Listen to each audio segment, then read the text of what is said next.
Today, we're breaking down three of the most powerful tools in corporate finance: WACC, CAPM, and NPV, and exploring how they all connect to one big question. How do companies decide what's worth investing in? These formulas show up in textbooks and interviews, but most people miss the story underneath, the why. So let's strip away the jargon and get to the intuition. Before we begin, imagine a company we'll use throughout this lesson: BlueSky Analytics, a mid-sized SaaS firm that builds cloud-based analytics tools. We'll follow BlueSky's decisions as our running example. Imagine you're running BlueSky Analytics. You have two ways to fund operations: equity, your own or your investors' money, and debt, borrowed money. Each source has a cost. Equity holders expect a certain return, and lenders charge interest.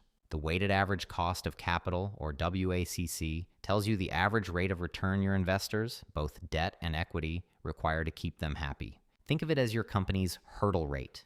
If your projects don't clear that bar, they're destroying value, not creating it. Let's put numbers to it. Suppose 60% of BlueSky's capital is equity costing 10% and 40% is debt costing 5% after tax. Your WACC is simply 60% times 10% plus 40% times 5%, which equals 6% plus 2% or 8%.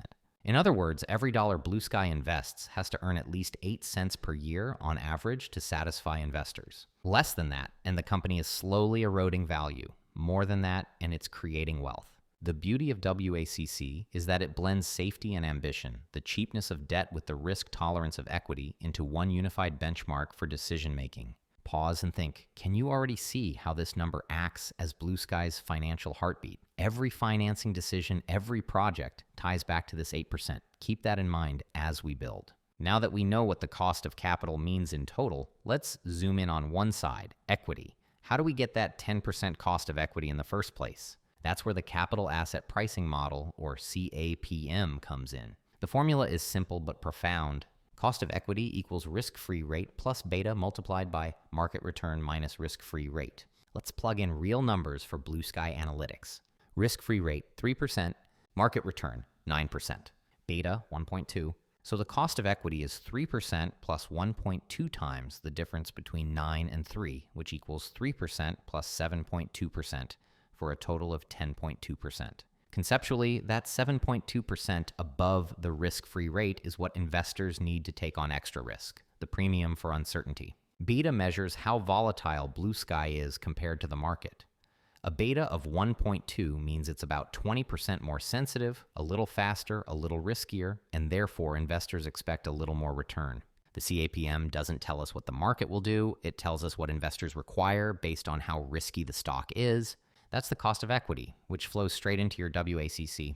It's the first link in our chain from risk to required return. Now that we know how to estimate the cost of equity, let's bring it back into the real world. Your company isn't funded by equity alone. It's a mix. Suppose BlueSky's capital structure is 70% equity and 30% debt. The after-tax cost of debt is 5%. Using KPM, we found the cost of equity to be 4% plus 1.1 times the difference between 10 and 4, which equals 10.6%. Now blend them. 70% times 10.6% plus 30% times 5%, which equals 7.42% plus 1.5%, for a total of about 8.9%. If the firm invests in a project expected to return less than 9%, it's underperforming its own cost of capital. It's like driving a sports car that can go 200 miles per hour but only doing 60, wasting potential. From BlueSky's perspective, WACC is the minimum acceptable return. Notice the chain forming here. CAPM gives the cost of equity. WACC blends equity and debt. Next, NPV tests whether a project beats that hurdle. Capital budgeting is where WACC meets the real world. Say BlueSky is evaluating a $500,000 project that is expected to bring in the following cash inflows over 5 years: $150,000, $180,000, $200,000, $220,000, and $250,000. With a WACC of 9%, that's your discount rate, the return required to justify the risk. Each cash flow must be discounted per year at 9%. Discount each year's cash flow back to today's value, add them up, and subtract the initial $500,000 investment.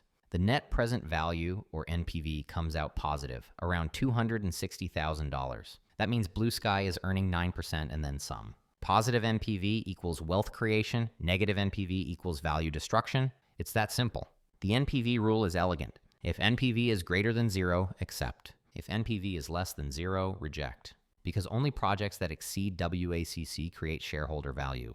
If a friend asks why WACC matters, you can now say, it's the rate that keeps investors happy, the line that separates value creation from value destruction. But here's where it gets interesting. What if BlueSky's average risk is mild, a beta of 1.0, but it's considering a new project in a much riskier industry, like biotech or AI research, with a beta of 1.5? Should the company still use the same 9% WACC? No. That would underestimate risk and overvalue the project. Let's calculate a project-specific required return using CAPM. Start with a risk-free rate of 4% plus 1.5 times the difference between 10 and 4. That's 4% plus 9% for a total of 13%. That means investors need at least 13% return to justify that level of risk. Discounting at 8% would overestimate value by ignoring volatility. Each project has its own risk profile, and smart managers adjust their hurdle rates accordingly. A diversified BlueSky might handle 8% projects safely, but a venture-style investment demands higher returns. From management's view, this is capital budgeting. From investors' view, it's portfolio selection. Both rely on aligning risk with required return. Thanks for watching, and I'll see you in the next one.